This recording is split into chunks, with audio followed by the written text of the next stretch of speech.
Hello and welcome to all of you. तो आज का जो सेशन है, इस सेशन में हम लोग डिस्कस करेंगे स्कीम्स यानी योजनाओं के बारे में। योजनाओं से रिलेटेड जो क्वेश्चंस बन सकते हैं वो भी डिस्कस करेंगे, साथ ही साथ उससे रिलेटेड कुछ फैक्ट्स डिस्कस करेंगे। इससे पहले भी मैंने एक वीडियो बनाया था जिसमें हमने योजनाओं को डिस्कस किया था, लेकिन आप सभी को पता है कि समय समय पर अलग अलग योजनाएं लॉन्च होती रहती है और उन स्कीम्स के बारे में एग्जाम में सवाल आते हैं। तो एक ही वीडियो में सारी योजनाओं को कवर करने से अच्छा है हम पार्ट बाय पार्ट अलग अलग योजनाओं को डिस्कस करें। इस वीडियो में भी खूब सारी योजनाएं डिस्कस करेंगे जिसमें क्वेश्चन के फॉर्म में भी है और फैक्ट के फॉर्म में भी है।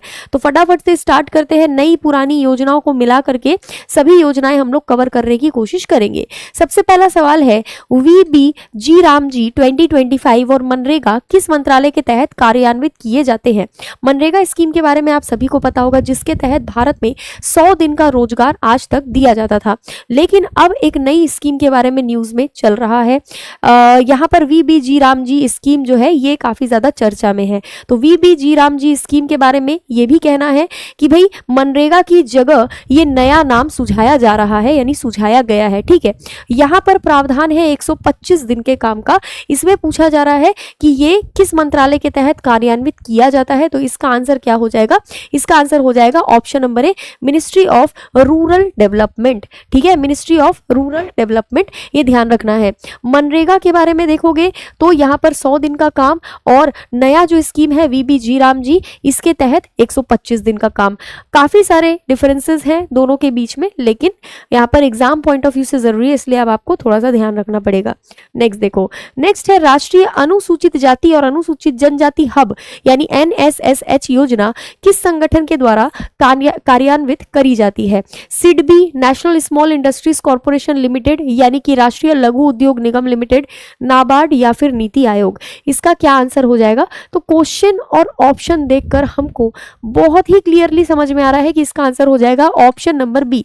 ये मेनली इंडिया में अनुसूचित जाति के लिए है और अनुसूचित जनजाति के लिए, यानी SC और ST के लिए है।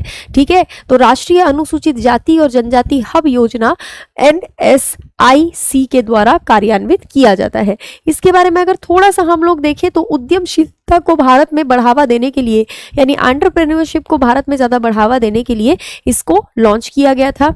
SC ST कैटेगरी के जो लोग हैं उनमें, उन उद्यमियों में क्षमता को बढ़ाना, यानी जितने भी इंडिया में SC ST कैटेगरी के एंटरप्रेन्योर्स हैं MSME सेक्टर में, उनको ज़्यादा से ज़्यादा आत्मनिर्भर बनाना, उनको अपने पैरों पर खड़े होने के लिए सहयोग करना। सरकारी खरीद में 4% तक अनिवार्य भागीदारी इसके तहत तय करी गई है। लागू करने वाली एजेंसी का क्या नाम है? मैंने अभी आपको बताया, राष्ट्रीय लघु उद्योग निगम। ठीक है, नेक्स्ट देखो, नेक्स्ट है 2025 में कौन से 2 राज्य आयुष्मान भारत यानी कि PMJAY में शामिल हुए? ये 2 राज्य भी कह सकते हो या फिर राज्य और केंद्र शासित प्रदेश भी कह सकते हो।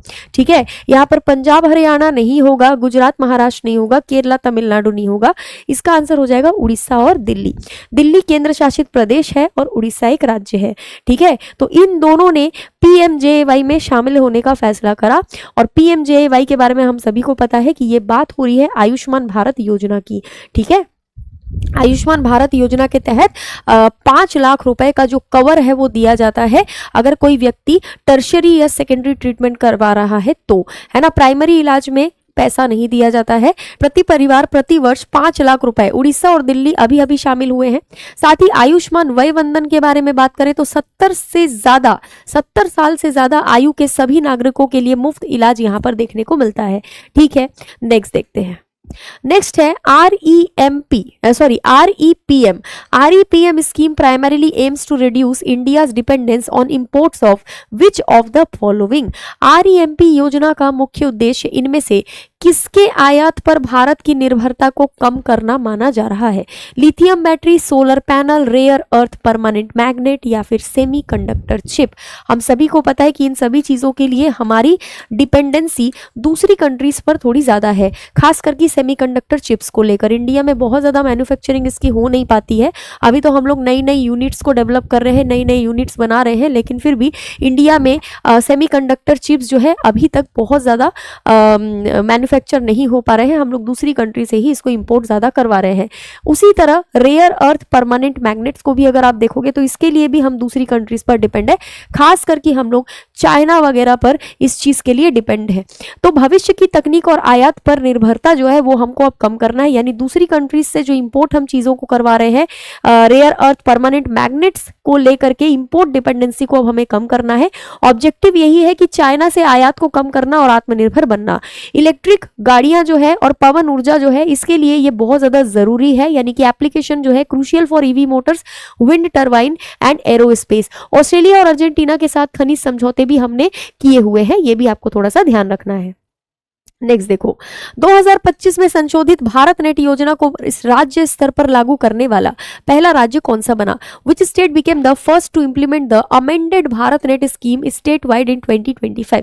2025 में हमने देखा था, करंट अफेयर की क्लास में भी हमने पढ़ा था कि पंजाब जो है ये पहला राज्य बन गया है जिसने संशोधित भारत नेट योजना को पूरे राज्य स्तर पर लागू कर दिया।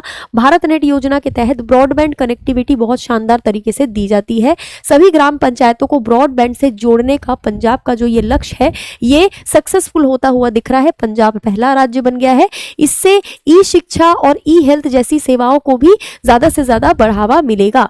ज्यादा ब्रॉडबैंड कनेक्टिविटी फैलेगी तो ई शिक्षा, ई हेल्थ, ये सारी सुविधाएं जो है इलेक्ट्रॉनिकली मिल पाएगी, जो कि डिजिटल इंडिया मिशन को ज्यादा से ज्यादा बढ़ावा देने के काम में आ रहा है। The PM राहत scheme is primarily aimed at providing financial support for which of the following? अभी कुछ दिन पहले ही पढ़ाया था मैंने ये, ठीक है। यहां पर आपसे क्या पूछा जा रहा है कि पीएम राहत योजना का मुख्य उद्देश्य इनमें से किसके लिए वित्तीय सहायता प्रदान करना है? हम सभी को मालूम है कि किसी व्यक्ति का अगर एक्सीडेंट हो जाता है और उसको अगर गोल्डन आवर में ट्रीटमेंट दे दिया जाए तो वो बच सकता है। गोल्डन आवर वो टाइम होता है जब इंसान की सिचुएशन बहुत क्रिटिकल है, उसका एक्सीडेंट हो गया है क्रिटिकल सिचुएशन में और उसको इलाज की तुरंत जरूरत है, वो होता है गोल्डन आवर। उस गोल्डन आवर में उसको हॉस्पिटल पहुंचा के अगर उसको बेहतर तरीके से ट्रीटमेंट देकर उसको ठीक किया जा रहा है तो ये एक बहुत अच्छी चीज होती है।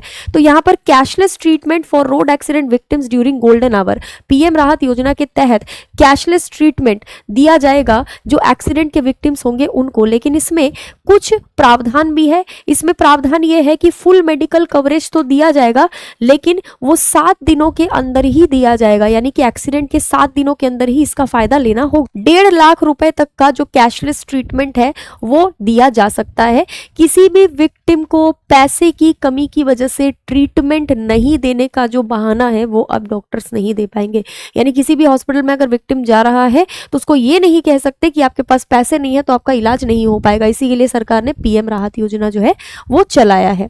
नेक्स्ट है, केरल द्वारा शुरू की गई स्त्री सुरक्षा योजना किस आयु वर्ग की महिलाओं और ट्रांस वुमेन को पेंशन लाभ प्रदान कर रही है? 1000 रुपए हर महीने जो है पेंशन का लाभ प्रदान किया जाएगा और ये 35 साल से लेकर 60 साल तक की आयु की महिलाओं के लिए है। यानी कि 35 ईयर्स से लेकर 60 ईयर्स की एज के बीच की जो महिलाएं हैं उनके लिए केरल में ये बहुत ही शानदार एक योजना जो है ये शुरू करी गई है। आर्थिक आज़ादी और सम्मान का सुरक्षा कवच इसको माना जा रहा है, ठीक है। पिछड़ी वर्ग की महिलाएं और ट्रांस वुमेन जो है ये इसके तहत पूरी तरीके से अच्छे से कवर करी जाएंगी। सहायता 1000 रुपए की मिलेगी हर महीने और एलिजिबिलिटी मैंने आपको बता ही दिया, 35 साल से लेकर 60 वर्ष की उम्र यहां पर होनी चाहिए। अभी इसको लॉन्च किया गया है कुछ ही दिनों पहले। युवा सहकार और स्वयं शक्ति सहकार योजनाएं कौन से संगठन के द्वारा कार्यान्वित करी जाती है? NABARD, NITI Aayog, national cooperative development corporation या फिर सिडबी? इसका क्या आंसर हो जाएगा? इसका आंसर हो जाएगा option number C. Option number C में लिखा है नेशनल कोऑपरेटिव डेवलपमेंट कॉर्पोरेशन, यानी कि राष्ट्रीय सहकारी विकास निगम। नेक्स्ट देखो, यहाँ पर युवा साकार और स्वयं शक्ति सहकार के बारे में लिखा है कि अब इंसान नौकरी मांगने वाला नहीं बल्कि नौकरी देने वाला बनेगा। युवा सहकार के तहत नए स्टार्टअप और नवोन्मेष के लिए फंड जो है वो जारी किया जा रहा है। स्वयं शक्ति में महिला स्वयं सहायता समूहों को और ज्यादा स्ट्रॉन्ग बनाया जाएगा, यानी इंडिया में जो स्वयं सहायता समूह है, SHGs है, सेल्फ हेल्प ग्रुप्स, उनको और ज्यादा स्ट्रॉन्ग बनाया जाएगा, ठीक है। संस्था कौन सी है जो इसमें हेल्प कर रही है? राष्ट्रीय सहकारी विकास निगम। नेक्स्ट है प्रधानमंत्री मातृ वंदन योजना किस मंत्रालय द्वारा कार्यान्वित करी जाती है।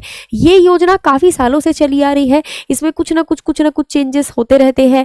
इस योजना को कौन चला रहा है, तो इसमें ministry of women and child development जो है, यानी कि महिला एवं बाल विकास मंत्रालय जो है, ये योगदान दे रहा है। इसमें माँ का स्वास्थ्य बेटी का स्वागत, ये जो टैगलाइन है ये आप लोग अपने माइंड में रखेंगे। इसका उद्देश्य है जो क्या कहते हैं महिलाएं हैं जो प्रेग्नेंट है, जिनको बच्चा होने वाला है या जिनको बच्चा हो चुका है, उनके लिए है ये मेनली। ठीक है, यहाँ पर लिखा है उद्देश्य मजदूरी का मुआवजा और संस्थागत प्रसव यानी wage compensation and institutional delivery. बहुत सारे लोगों को आपने सुना होगा कि जब महिला प्रेग्नेंट रहती है, डिलीवरी का टाइम आता है तो वो घर पे ही डिलीवरी करवा देते हैं, जिस वजह से कई सारे लोगों की डेथ भी हो जाती है, कई महिलाओं की डेथ भी हो जाती है।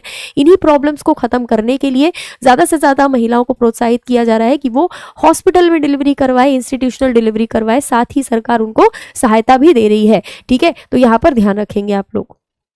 नेक्स्ट देखो, कर्मचारी नामांकन योजना 2025 के तहत किस अवधि के दौरान शामिल होने वाले कर्मचारी नियमितीकरण के लिए पात्र होंगे। 1 जनवरी 2015 से 31 दिसंबर 2020 नहीं, 1 जुलाई 2017 से 31 अक्टूबर 2025, बिल्कुल सही। ऑप्शन नंबर 20 का आंसर हो जाएगा। मतलब कि जो इसमें कर्मचारी नियमितीकरण के लिए पात्र होंगे वो होंगे 1 जुलाई 2017 से लेकर 31 अक्टूबर 2025 वाले कर्मचारी। ठीक है, तो यहाँ पर आप देखोगे तो लिखा है छूटे हुए जो कर्मचारी हैं, जो छूट गए हैं, उनको इससे जोड़ने के लिए ये स्कीम लाई गई है। जुलाई 2017 से अक्टूबर 2025 तक छूटे कर्मचारियों के लिए ये मेनली है। इसमें फायदा जो है वो कर्मचारियों का हिस्सा माफ और केवल नियोक्ता ही देगा। Employ share waived, only permanent employer pays. सीमा 30 अप्रैल 2026 तक ही इसको खोला जा रहा है। ठीक है, ये ध्यान रखेंगे। सीता योजना किस संगठन द्वारा हाल फिलहाल में शुरू करी गई है। The Sita scheme is launched by which of the following organisation. NIC नहीं, नीति आयोग नहीं, मिति नहीं। इसका आंसर हो जाएगा option number C, UIDAI. UIDAI जो कि आधार कार्ड को लेकर एक इंपॉर्टेंट अथॉरिटी है। यूआईडीएआई का फुल फॉर्म होता है unique identification authority of India. Aadhaar card से संबंधित ये एक क्या है, ये एक संस्था है, एक अथॉरिटी है। डिजिटल पहचान की नई सुरक्षा। ठीक है, इसका उद्देश्य क्या है, आधार सिस्टम में आर्टिफिशियल इंटेलिजेंसी और बायोमेट्रिक का ज्यादा से ज्यादा उपयोग करना। इसमें चैलेंज क्या है, फेस लाइवनेस और टचलेस फिंगरप्रिंट। मतलब कि यहाँ पर सबसे इंपॉर्टेंट जो पॉइंट है वो आपको बस ये ध्यान रखना है कि इसके तहत आर्टिफिशियल इंटेलिजेंसी का यूज होगा और बायोमेट्रिक सिस्टम को और बेहतर किया जाएगा आधार में। ठीक है, नेक्स्ट देखो। नेक्स्ट है दलहन में आत्मनिर्भरता के मिशन का मुख्य उद्देश्य कौन से वस्तु के आयात पर भारत की निर्भरता को कम करना है। यानी कि मिशन फॉर आत्मनिर्भरता in pulses mainly aims to reduce India's dependence on import of which commodity. कौन सी चीज के इंपोर्ट को कम करना चाहते हैं हम इस मिशन के तहत। तो जाहिर सी बात है, लिखा ही हुआ है क्वेश्चन में दाल के बारे में, तो दाल को लेकर के अब हम पूरी तरीके से आत्मनिर्भर बनना चाहते हैं। हम दूसरी कंट्री से दाल नहीं मंगवाएंगे, इंपोर्ट डिपेंडेंसी को हम अब पूरी तरीके से खत्म कर देंगे। पीएम सेतु योजना में सेतु का पूर्ण रूप इनमें से क्या है। Skill education and training upgrade, skill enhancement and technical upgradation, skill empowerment and technology unit, या फिर skill extension and training utility. यहाँ पर अगर आप देखोगे पीएम सेतु स्कीम के बारे में तो कौशल से यानी स्किल से रोजगार का एक आधुनिक ब्रिज है। ये स्किल डेवलप करो और रोजगार पाओ। पूरा नाम क्या है इसका, skill enhancement and technical upgradation. ठीक है, skill enhancement and technical upgradation. Option number 20 का आंसर हो जाएगा। आज के समय में आप देखोगे तो इंडिया में देख लो, चाहे पूरी दुनिया में देख लो, अगर आपके पास स्किल है लेकिन फिर आपने अगर कम पढ़ाई भी करी है, आप में स्किल बहुत ज्यादा है, तो भी आपको अच्छी नौकरी मिल सकती है। तो स्किल डेवलप करना आज के समय में ज्यादा जरूरी है। इसमें बदलाव क्या हो रहा है, चेंज क्या आ रहा है, मॉडर्नाइजेशन किया जा रहा है आईटीआईस का। ठीक है, 1000 के आसपास आईटीआईस का मॉडर्नाइजेशन यहाँ पर किया जा रहा है और लोगों में artificial intelligence, robotics, green energy, इन सभी चीजों को लेकर के स्किल डेवलप किया जाएगा। उनको ये सारी चीजें सिखाई जा रही है। एआई और रोबोटिक्स आज के समय में रीढ़ की हड्डी की तरह हो गया है। नेक्स्ट है भारत टैक्सी पहल में ड्राइवरों को क्या कहा जा रहा है। भारत टैक्सी इनिशिएटिव जो हमारे सरकार के द्वारा लॉन्च किया गया है, इसमें ड्राइवर्स को ड्राइवर नहीं बल्कि सारथी कहा जाएगा। ड्राइवर्स को किस नाम से पुकारा जाएगा? ड्राइवर्स को सारथी के नाम से पुकारा जाएगा। अब ड्राइवर ड्राइवर नहीं बल्कि सारथी और मालिक कहलाएंगे। मॉडल क्या है? ये भारत की पहली सहकारी टैक्सी सेवा है। इसमें एक बहुत अच्छी चीज है, सहकारी दीदी, ठीक है, सारथी दीदी। सारथी दीदी कौन होगी? जो महिला यात्रियों के लिए महिला ड्राइवर होगी। यानी जिस टैक्सी में महिला यात्री जा रही है उसमें अगर वो चाहे तो महिला ड्राइवर के साथ जा सकती है, यानी महिला ड्राइवर वाली टैक्सी भी यहाँ पर देखने को मिलेगी। ठीक है, तो ये सरकार की तरफ से है, ये थोड़ा सा ध्यान रखेंगे। नेक्स्ट है, एनपीएस स्वास्थ्य पेंशन योजना किस संगठन के द्वारा शुरू की गई थी? आरबीआई, सेबी, पीएफआरडीए या फिर आईआरडीए? तो हम सभी को पता है ऑप्शन नंबर सी पीएफआरडीए इसका आंसर हो जाएगा। ठीक है, नेक्स्ट देखिए, अब हमने नेक्स्ट क्या, काफी सारे क्वेश्चंस हमने डिस्कस कर लिए हैं। स्कीम नए नए आते रहते हैं, ठीक है, जितने नए स्कीम आएंगे हम सभी को डिस्कस करेंगे। और पिछले पार्ट में भी मैंने बहुत सारे स्कीम्स को डिस्कस किया था, उसको भी देख लेना। और इसमें भी जितने भी क्वेश्चंस करवाए हैं मैंने सारे के सारे इंपॉर्टेंट है। बैच लेकर के अगर आप प्रिपरेशन करना चाहते हो तो प्रथम बैच अवेलेबल है, जिसका यूज करके आप सभी एग्जाम्स की तैयारी कर सकते हैं। इसमें लाइव क्लासेस आपको प्रोवाइड की जा रही है। इस बैच के साथ साथ प्रैक्टिस और रिविजन बैच भी अवेलेबल है, जो कि आप ले सकते हो। ठीक है, मतलब इसी बैच के साथ में आपको वो मिल जाएगा। साथ ही ये टेलीग्राम चैनल है current affair by Jayashree ma'am, इस टेलीग्राम चैनल को भी आप ज्वाइन कर सकते हैं। मेरी क्लास रोज सुबह 8 बजे करंट अफेयर्स की चलती है career will SSC YouTube channel पर, उस क्लास को भी आप सभी ज्वाइन कर सकते हैं। आज के लिए इतना ही। मुझे कमेंट बॉक्स में ये जरूर बताएं कि अगला वीडियो आपको कौन से टॉपिक पर चाहिए। Thank you so much.